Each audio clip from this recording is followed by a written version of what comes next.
रात की तन्हाई में खिड़की पर धीरे धीरे दस्तक हो रही थी। कौन? कौन है? मैंने घबरा कर आवाज दी, लेकिन दूसरी तरफ सन्नाटा था। अरे सबा, क्यों परेशान हो रही हो? कोई नहीं है। आज सुबह से ही हवाएं तेज थी, इसलिए खिड़की खुद ब खुद हिल रही होगी। बिस्तर पर पड़ी मेरी माँ ने मुझे परेशान देखकर आवाज दी। अम्मा। खिड़की के पीछे कोई साया भी था। ऐसा लग रहा है जैसे बाहर कोई मौजूद हो। मैंने घबरा कर अम्मा को देखा तो वह मुस्कुरा दी। कहने लगी, तुम बहुत ज्यादा सोचती हो, इसीलिए तुम्हें खुद ही साए नजर आ रहे हैं। आओ यहाँ मेरे पास आकर सो जाओ। मैं अम्मा के करीब जाकर लेटी तो अम्मा तेज बुखार में तप रही थी। पिछले कुछ दिनों से अम्मा की हालत बहुत खराब थी। हॉस्पिटल ले जाने के लिए मेरे पास पैसे नहीं थे, इसलिए मैं अम्मा को घर पर ही लेटे बैठे हुए थी। मैंने अम्मा के माथे पर हाथ रखा। कहा, अम्मा सुबह मालिक इमकान से बात करती हूँ। अगर कुछ पैसे उधार मिल जाएं, तो तुम्हें हॉस्पिटल ले चलूंगी। अम्मा ने फौरन मेरा हाथ पकड़ लिया। कहने लगी, खबरदार, जो उस खबीज बूढ़े के पास जाने की बात भी की तो वह इस काबिल नहीं है कि तुम उसके पास जाओ और उसे पैसों का तकाजा करो। मुझे तो उसकी आंखों में बदनीयती नजर आती है। हवा से भरा हुआ उसका चेहरा मुझे खौफजदा करता है। तुम्हारे सर पर ना बाप का साया है ना भाइयों का। अगर मुझे कुछ हो गया तो तुम्हारा क्या होगा? बस यही फिक्र मुझे सताती है। अम्मा मेरा हाथ पकड़कर आंखें बंद करके लेट गई और मुझे भी नींद लग गई। और फिर ना जाने रात के किस पहर मेरी माँ हमेशा के लिए इस दुनिया से चली गई। मेरी फिक्रों को अपने सीने में लिया वह खामोशी से आंखें मूंद गई थी और मुझे खबर भी ना हुई। सुबह जब मैंने अम्मा को उठाने की कोशिश की तो मुझे पता चला कि मेरे ऊपर कैसी क़यामत टूट पड़ी है। मेरे आगे पीछे कोई नहीं था। अम्मा की डेड बॉडी मेरे सामने थी और मैं कतरा रो रही थी। फिर कुछ देर बाद जब मुझे होश आया तो ख्याल आया कि अब अम्मा की तदफीन का सिलसिला करना होगा। इसके सिवा और कोई रास्ता नहीं था कि मैं अपने बूढ़े मालिक इमकान का दरवाजा खटखटाती और उससे मदद तलब करती। मैंने खुद को बड़ी सी चादर में लपेटा और साथ वाले दरवाजे को बजाना शुरू कर दिया, जो कि मालिक इमकान का था। बूढ़ा मालिक इमकान दरवाजे पर आया। मुझे देखते ही उसकी आंखों में अजीब सी चमक पैदा हो गई। आज सूरज कहाँ से निकला है सबा? सुबह सुबह तुम हमारे दरवाजे पर? घटिया मुस्कुराहट चेहरे पर सजाए वह सर से पांव तक मुझे घूरने लगा। मेरी आंखों से टप टप आंसू बहने लगे। अरे क्या हो गया? क्यों रो रही हो? मुझे रोता देखकर वह परेशान हुआ। अम्मा, मेरी अम्मा का इंतकाल हो गया है। बहुत मुश्किल से मैंने ये लफ्ज़ अदा किए थे।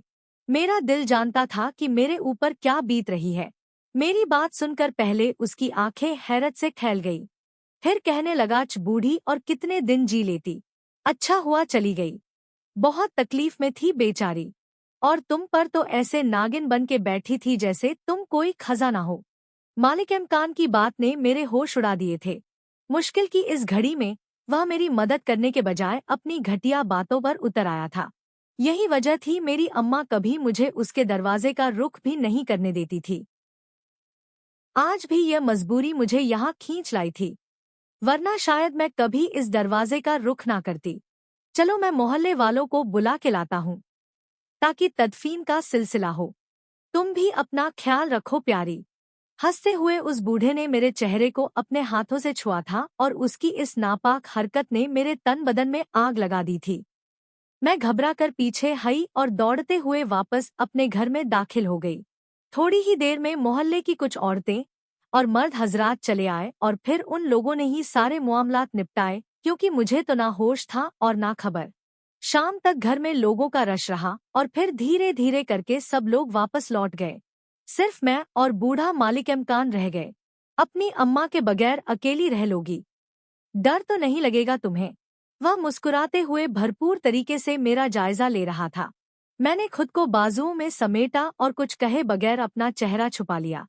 तुम्हें डर लग रहा होगा सबा। चलो मेरे साथ चलो। तुम आसानी से मेरे घर में रह सकती हो। मुझे कोई मसला नहीं है। मेरे करीब आकर उसने जैसे ही मेरे कंधे पर हाथ रखा, मैंने तेजी से उसका हाथ झटक दिया। चले जाएं आप यहाँ से। मुझे जरूरत नहीं है किसी की। मैं अकेली रह सकती हूँ। खुद को मजबूत बनाते मैंने सख्ती से उसे घर से बाहर निकलने को कहा, क्योंकि अगर उस वक्त मैं यह ना करती तो वह मेरी मजबूरी का फायदा उठाने की कोशिश करता। उसने मेरी सख्ती पर अपने दोनों हाथ पीछे करके कंधे से लगा लिए। अरे अरे, क्यों शोर मचा रही हो सबा? मैं तो बस हमदर्दी कर रहा था, लेकिन हमदर्दी का ज़माना ही नहीं है। अगर तुम्हें अकेले रहने का शौक है तो रहो। सारे मोहल्ले को पता है कि अब तुम अकेली इस घर में रहो, इसलिए कोई ऊंच नीच हो गई तो हमें कसूरवार ना करना। मुस्कुराते हुए उसने अजीब अंदाज में अपनी बात मुकम्मल की और अपने घर चला गया। उसके जाते ही मैंने खिड़की दरवाजों को अच्छी तरह बंद किया और अम्मा की चारपाई पर लेट के आंसू बहाने लगी।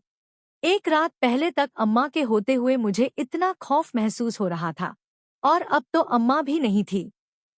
मौसम में हवाओं का राज था। कभी खिड़की बजती थी, कभी दरवाजा। सारी रात मैंने जागते हुए, दुआएं मांगते हुए गुजार दी थी। खुदा का शुक्र था कि खैरियत के साथ ये रात निकल गई थी। लेकिन अब आने वाली हर रात मुझे ऐसे ही जागना था। खुद अपनी पहरेदारी करनी थी और अपनी इसकी हिफाजत करनी थी, जो कि मेरे लिए बेइंतहा मुश्किल काम था। हमारे घर का गुज़र भी अम्मा की सिलाई से होता था। मुझे सिलाई नहीं आती थी क्योंकि मैं घर का कामकाज करती थी, इसलिए अब मेरा गुजारा कैसे होना था, मुझे उसकी भी कुछ खबर ना थी। मैं बस अपने मुस्तकबिल का सोच सोच के खौफजदा हो रही थी।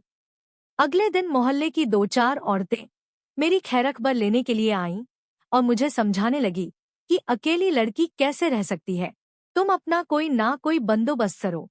अब मोहल्ले के मर्दों को भी पता है कि तुम अकेली हो तो तुम्हारे लिए यहाँ रहना मुश्किल हो जाएगा। ढके छुपे लफ्जों में ना जाने वह मुझे क्या समझाने की कोशिश कर रही थी। उन्हें मेरे अकेले होने से मसला था या अपने मर्दों की नियत में से, मैं समझ नहीं पाई। कुछ देर वह मुझे यही समझाती रहीं कि अब मुझे अपने लिए कोई महफूज ठिकाना ढूंढने की जरूरत है, और फिर वह चली गई। उनके जाने के बाद मैं एक बार फिर अपनी बेप्सी पर आंसू बहाने लगी। सारा दिन यूं ही गुजर गया। जब रात का अंधेरा फैला तो मैं फिर अम्मा की चारपाई पर डरी सहमी सी लेट गई। आज फिर खिड़कियां बहुत तेजी से बज रही थी। शायद बारिश शुरू होने वाली थी और फिर मुझे ऐसे लगा जैसे कोई दरवाजे पर दस्तक दे रहा हो। मैंने घड़ी पर नजर डाली तो रात का 1 बज रहा था। वह इंतहाई धीमी दस्तक थी। मैंने उसे नजरअंदाज किया और अम्मा के तकिए को अपने सीने से लगा लिया। मैं यही समझी कि शायद अभी हवाओं का राज है, लेकिन अब की बार दोबारा दस्तक हुई और थोड़ी तेज आवाज में हुई। मेरा खौफ से बुरा हाल हो गया। मैंने कांपते हुए दरवाजे की तरफ देखा और जितनी दुआएं याद थी सबका विर्द करना शुरू कर दिया। दस्तक होना बंद हो गई और मुझे सुकून हुआ। मैं वापस खामोशी से लेटी, तकिए को सीने में दबाए, दुआएं पढ़ते पढ़ते नींद की वादी में उतर गई। ना जाने कितनी देर गुजरी और फिर मुझे कोई अपने ऊपर हावी होता महसूस हुआ। मैंने आंखें खोल के देखा तो मेरे हलक से चीख निकल गई, लेकिन सामने वाले ने फौरन ही मेरे मुंह पर हाथ रख के मेरी चीख को घोंट दिया।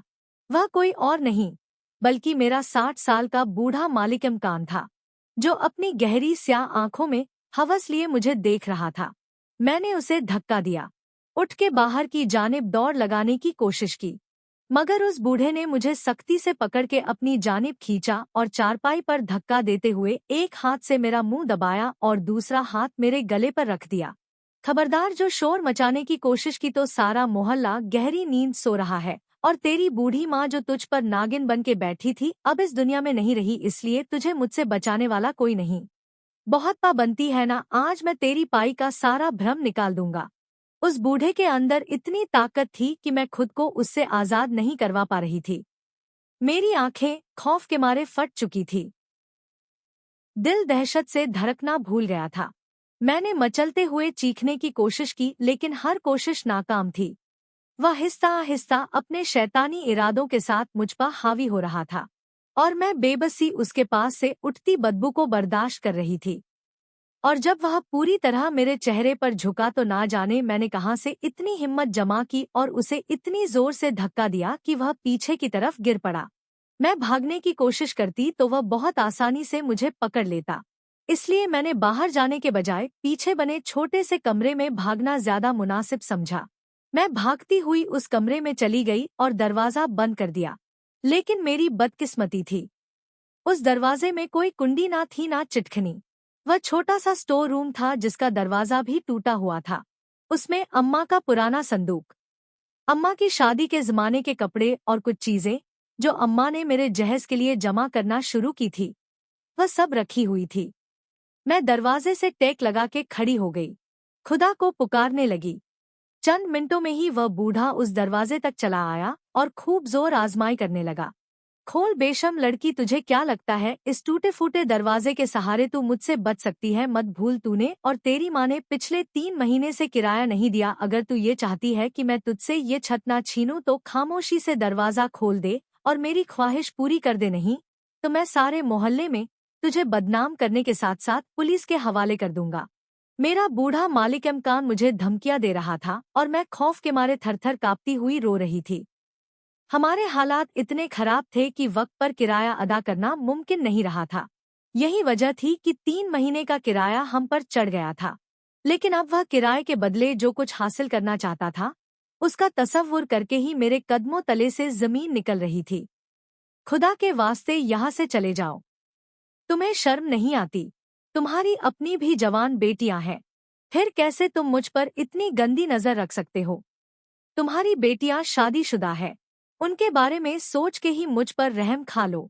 मैंने मिन्नतें करना शुरू कर दी कि इसके अलावा और कोई रास्ता नहीं था, क्योंकि वह मुस्तकिल दरवाजे पर ठोकरें मार रहा था। मालिक इमकान की 2 बेटियां थीं, दोनों ही शादीशुदा थी। एक बेटा था जो परदेश में था, बीवी का इंतकाल हो चुका था।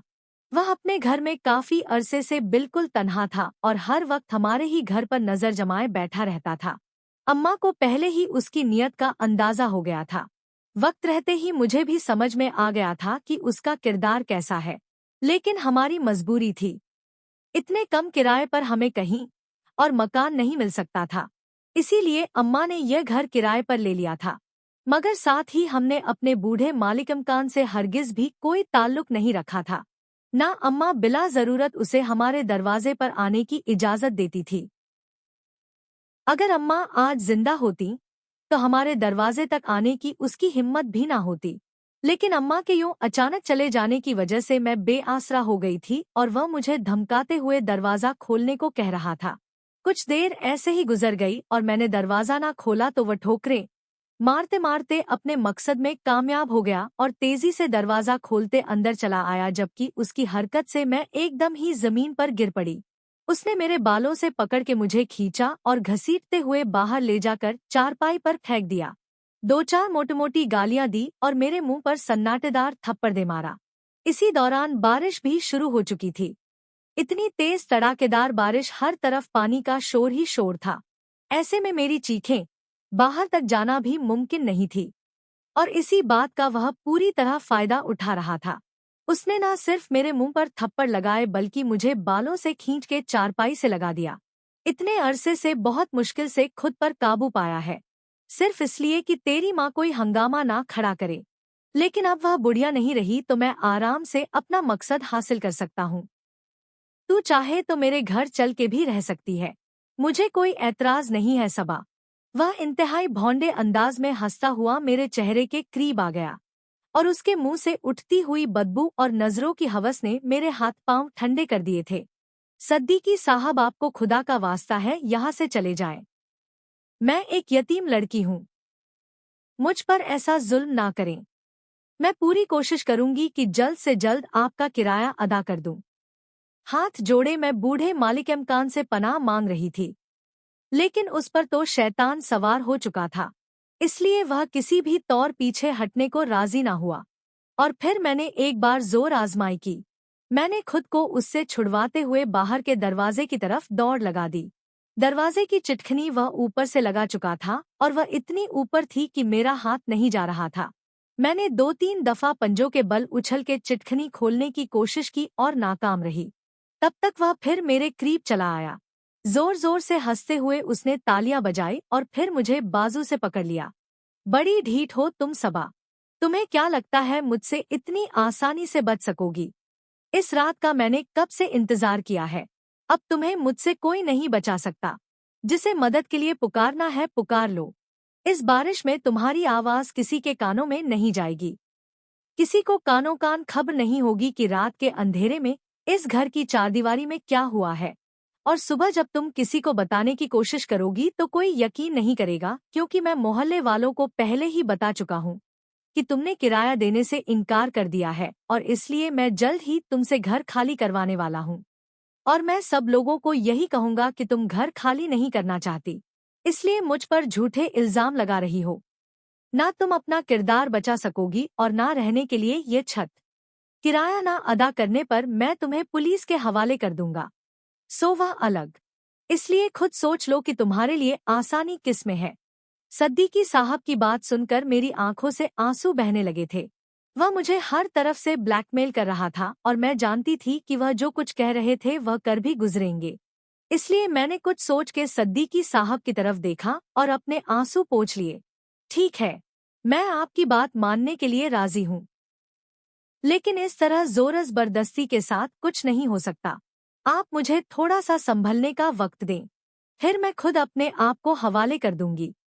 मैंने अपने लहजे को नॉर्मल बनाते हुए मालिक इमकान को जबरदस्ती करने से रोकने की कोशिश की, तो वह मुस्कुरा उठा। कहने लगा, इससे ज्यादा खुशी की बात और क्या हो सकती है कि तुम खुद अपने आप को मेरे लिए सजाओ और मेरी दुल्हन बन जाओ। यह कहते हुए उसने मेरे बालों को अपनी उंगली के गिर्द लपेटा और मेरी आंखों में झांकने लगा। मैं मुंह हाथ धोकर फ्रेश होना चाहती हूँ, आहिस्तगी से कहते मैंने उससे इजाजत मांगी तो उसने इनकार नहीं किया, बल्कि अम्मा की चारपाई पर बैठते हुए कहने लगा, तुम्हारी अम्मा का कोई खूबसूरत लिबास पड़ा है तो पहन के तैयार होकर आ जाओ। मैं तो खुद चाहता हूँ कि आज की रात यादगार हो जाए, लेकिन अगर कोई चालाकी करने की कोशिश की तो मुझसे बुरा कोई नहीं होगा। और वॉशरूम का दरवाजा लॉक करने की कोशिश नहीं करना। जिस तरह तुम्हारे घर के दरवाजे को मैंने चाबी से खोल लिया, उसी तरह तुम्हारे वॉशरूम के दरवाजे की चाबी भी मेरे पास मौजूद है। उसने चाबियों का गुच्छा मेरे सामने लहराया तो मुझे समझ आ गया कि वह कैसे दरवाजा खोल के अंदर दाखिल हुआ था। मैंने कुछ ना कहा और वॉशरूम का रुख किया, अपने मुंह पर पानी मारा, खुद को आईने में देखने लगी। मैं बेइंतहा खूबसूरत थी, जवान थी, अभी 18 साल की ही हुई थी, और अब यही जवानी और खूबसूरती मेरे लिए मुसीबत बन रही थी। मेरी आंखों में मुस्तकिल आंसू आकर ठहर रहे थे, जिन्हें मैं बेदर्दी से साफ करते हुए आगे के बारे में सोच रही थी। मैं किसी भी तरह खुद को उस बूढ़े मालिक इमकान के हवाले नहीं कर सकती थी, लेकिन उससे बचने का कोई रास्ता मुझे नजर नहीं आ रहा था। और फिर मेरी नजर वॉशरूम की दीवार पर ऊपर की जानिब बने रोशनदान पर गई। वह काफी ऊंचाई पर था, लेकिन अगर मैं कोशिश करती तो उस रोशनदान तक पहुंच सकती थी। मुझे भागने का यही वाहिद रास्ता नजर आ रहा था, क्योंकि वह बाहर चारपाई पर जम के बैठा था और मैं किसी तरह भी इस रोशनदान के जरिए पिछली गली में कूद सकती थी। मैंने हिम्मत की स्लैब पर चढ़ी, रोशनदान तक पहुंचने के लिए कोशिश करने लगी, लेकिन मेरा कद बहुत ज्यादा लंबा नहीं था, इसलिए रोशनदान तक मेरा हाथ नहीं पहुंच पा रहा था। कुछ देर बाद मैं अपनी कोशिशों में नाकाम हो गई और मुझे एहसास हुआ कि मैं इस रोशनदान के जरिए नहीं भाग सकती। अगर मैं किसी भी तरह रोशनदान पर चढ़ भी जाती तो दूसरी तरफ मैं इतनी ऊंचाई से जमीन पर कैसे कूद सकती थी। मेरा दिमाग तेजी से गर्दिश कर रहा था। मैं यहाँ से वहाँ नजर दौड़ा रही थी कि कोई रास्ता नजर आ जाए, लेकिन कुछ समझ नहीं आ रहा था। कहाँ रह गई हो सबा, और कितनी देर लगाओगी तैयार होने में। बूढ़े मालिक इमकान की शरारती सी आवाज मेरे कानों में पड़ी तो मेरा दिल चाहा कि मैं उसका गला दबा दूं। फिर एकदम ही मेरा दिमाग काम करने लगा। अगर मैं वाकई उसका गला दबा के उसे जान से मार दूं तो उस बूढ़े से मेरी जान छूट जाती। किसी की जान लेना इंतहाई मुश्किल काम है, लेकिन अगर बात इस पर आए तो इंसान को कुछ मुश्किल नहीं लगता। मुझे भी लग रहा था कि अब इस बूढ़े मालिक इमकान से जान छुड़वाने के लिए मुझे उसकी जान ही लेनी होगी। मैंने एक भरपूर नज़र यहाँ से वहाँ पूरे वॉशरूम पर दौड़ाई, और फिर मेरी नज़र एक कोने में जाकर ठहर गई, जहाँ हमारा पुराना टूटा हुआ नलका रखा हुआ था। अम्मा काफी दिनों से उस नलके को सही करवा के लगवाने का सोच रही थी, लेकिन पैसे ना होने की वजह से यह बेचारा ऐसे ही पड़ा था। लोहे के नलके पर नजर पड़ते ही मेरे दिमाग ने काम करना शुरू किया। अगर किसी तरह मैं उस बूढ़े के सर पर इसे मारती तो वह यकीनन बेहोश हो जाता और सुबह तक तो उसे होश ना आता। मैं उसे बेहोश करके भी फरार हो सकती थी। बस यही सोच के मैंने जल्दी से अम्मा का एक अच्छा सा जोड़ा पहना, अपने बाल खोले और उस नलके को उस जोड़े के अंदर छुपा लिया। फिर जब मालिक इमकान के सामने गई तो बूढ़ा मुझे देख के खपसत से मुस्कुराने लगा। वाह सबा, तुमने बहुत अच्छा फैसला किया है। इस जोड़े में तुम बहुत खूबसूरत लग रही हो। अब ना मैं तुमसे किराया लूंगा, ना कभी तुम्हें पैसों के लिए तंग करूंगा, बल्कि तुम्हारा सारा खर्चा मैं खुद उठाऊंगा। बस तुम मेरी हो जाओ, फिर देखो तुम्हारी जिंदगी मैं कैसे संवारता हूँ। उस बूढ़े ने उठकर मेरा हाथ पकड़ा, मुझे अपने साथ चारपाई पर बिठा लिया, फिर धीरे से अपनी उंगलियों को मेरे लबों पर फेरने लगा। उसकी इस हरकत ने मेरे अंदर ऐसा इश्तियाल पैदा किया कि मैंने जल्दी से अपनी शर्ट में छुपा वह नलका निकाला और उसके सर पर दे मारा। यह वार इतना अचानक और इतना जोरदार था कि वह खुद को मुझसे बचा भी ना सका। उसके सर से खून का फव्वारा फूट गया।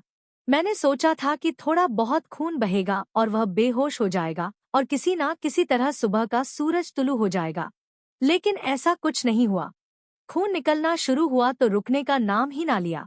देखते ही देखते सारा फर्श खून में रंग गया और मैं आंखें फाड़े उस मंजर को देखने लगी, जबकि वह बूढ़ा सर पर हाथ रख के अब जमीन पर गिर चुका था और बुरी तरह तड़प रहा था। मैंने मुंह पर हाथ रख के अपनी चीखों को दबाया और उसे देखती खड़ी रह गई। कुछ देर बाद वह बिल्कुल बेहिस हरकत हो चुका था, अलबत्ता खून अब भी बह रहा था। मैंने आगे बढ़कर उसकी सांसें चेक की तो मेरे सर पर आसमान गिर पड़ा। मैं जिसे सिर्फ बेहोश करना चाहती थी, वह हमेशा के लिए इस दुनिया से चला गया था। मेरे हाथों मेरे बूढ़े मालिक इमकान का क्ल हो गया था। मैं नफी में सर हिलाते वहीं उसकी लाश के पास बैठ गई। ये क्या हो गया? मैं ऐसा तो नहीं चाहती थी। मेरे मेरे हाथों क्ल हो गया। यह बात मेरी बर्दाश्त से बाहर थी। मेरा दिल पसलियां तोड़ के बाहर आने को बेताब हो रहा था। धड़कनों की रफ्तार बेनतहा तेज हो चुकी थी। मैं वहीं उसकी लाश के करीब बैठ गई। मेरे हाथ उसके खून से रंगे जा चुके थे। कुछ खून के छींटे मेरे कपड़ों पर भी आए थे और सारा फर्श रंगीन हो चुका था। मैंने आहिस्तगी से उस बूढ़े को हिला जुला के देखा, लेकिन वह वाकई हमेशा के लिए इस दुनिया से चला गया था। और अब यह सोच के मेरी रूह ना हो रही थी कि आगे क्या होगा। जब सबको ये पता चलेगा कि मैंने अपने हाथों से अपने बूढ़े मालिक इमकान की जान ले ली तो सब मुझे फौरन पुलिस के हवाले कर देंगे। मैं जेल की सलाखों के पीछे चली जाऊंगी। यह ख्याल इतना खौफनाक था कि मैं चीखें मार मार के रोने लगी। अगर बारिश इतनी शदीद ना होती तो शायद अभी तक मेरी आवाज पर सारा मोहल्ला जमा हो जाता, लेकिन बादलों की घन गरज, तेज बरसती बारिश और हवाओं के राज ने मेरी आवाज को उस चारदीवारी के अंदर ही दबा के रख दिया। 2 घंटे ऐसे ही गुजर गए। फिर 2 घंटे के बाद मुझे होश आया। मुझे खुद को बचाना था। बूढ़ा मालिक इमकान मेरे घर आया था। इस बात की खबर किसी को भी नहीं थी। अगर मैं किसी तरह इस बूढ़े मालिक इमकान की लाश को ठिकाने लगा देती तो शायद किसी को पता भी ना चलता कि उसे मैंने कत्ल किया है। लेकिन यह कैसे मुमकिन था? क्या मैं अकेली एक बूढ़े आदमी को, जो वजन में भी मुझसे कहीं ज्यादा था और अब एक लाश में तब्दील हो चुका था, क्या मैं उसे ठिकाने लगा सकती थी? मैंने एक नज़र अपने 6 फुट के मुर्दा मालिक इमकान पर डाली और तेजी से अपने दिमाग के घोड़े दौड़ाने लगी। मुझे जेल नहीं जाना था। मुझे कत्ल का इल्जाम अपने सर नहीं लेना था। मुझे जीना था, आगे बढ़ना था और उसके लिए किसी ना किसी तरह खुद को इस मुसीबत से निकालना था। और फिर मेरे दिमाग में अचानक एक ख्याल आया और चेहरे पर मुस्कुराहट आ गई। रात की तन्हाई में बारिश का शोर जारी था, जब सबा, जो अब तक सवेरा कहलाती थी, ने अपने दिल में आए प्लान पर अमल शुरू किया। उसने सद्दीकी साहब की लाश को रस्सी से बांधा और घसीटते हुए घर के पिछले दरवाजे से बाहर निकाला। मौसम की शिद्दत उसकी मददगार थी। तेज हवाएं और बारिश की बूंदें हर आवाज को दबा रही थी। मोहल्ले के आखिरी सिरे पर एक पुराना कुआं था, जो बरसों से बंद पड़ा था और कोई करीब नहीं जाता था। सबा ने सोचा, अगर लाश को वहां फेंक दे तो बारिश का पानी और कीचड़ सब कुछ छुपा लेगा। उसने ताकत लगाकर लाश को कुएं के करीब घसीटा। उसके हाथ खूनी हो चुके थे, कपड़े गीले और कीचड़ से अटे, लेकिन वह नहीं रुकी। कुएं के मुंह पर पहुंचकर उसने रस्सी से लाश को धक्का दिया। एक धड़ाम की आवाज हुई जो बारिश में गुम हो गई। अब सबूत ठिकाने का वक्त था। वह वापस घर दौड़ी, फर्श को पानी से धोया, खूनी कपड़े जला दिए और नलके को भी कुएं में फेंक दिया। सुबह होने तक बारिश रुक गई। मोहल्ले वालों को सद्दीकी साहब की गुमशुदगी का पता चला तो सब हैरान हुए। पुलिस आई, तलाश की, लेकिन कुएं में लाश मिलने पर सबने खुदकुशी का गुमान किया। बूढ़ा तन्हा था, बीवी और बेटे नहीं, बेटियां दूर। सबा ने खामोशी से सब सुनाया, आंसू बहाए और कहा कि रात को बारिश में कुछ सुना नहीं। कोई शक नहीं किया, क्योंकि उसकी मां की मौत के गम में वह पहले ही कमजोर लग रही थी। कुछ दिन बाद सबा ने सद्दीकी साहब के घर से कुछ पैसे और जेवर मिलने का बहाना बनाकर मोहल्ला छोड़ दिया। वह एक नई जगह चली गई, सिलाई सीखी, नौकरी की और अपनी जिंदगी दोबारा बनाई। अब वह जानती थी कि मजबूरी में इंसान कितना मजबूत हो सकता है, लेकिन वह राज उसके सीने में दफन रहा। एक औरत की बका की कहानी जो कभी ना बताई जाएगी।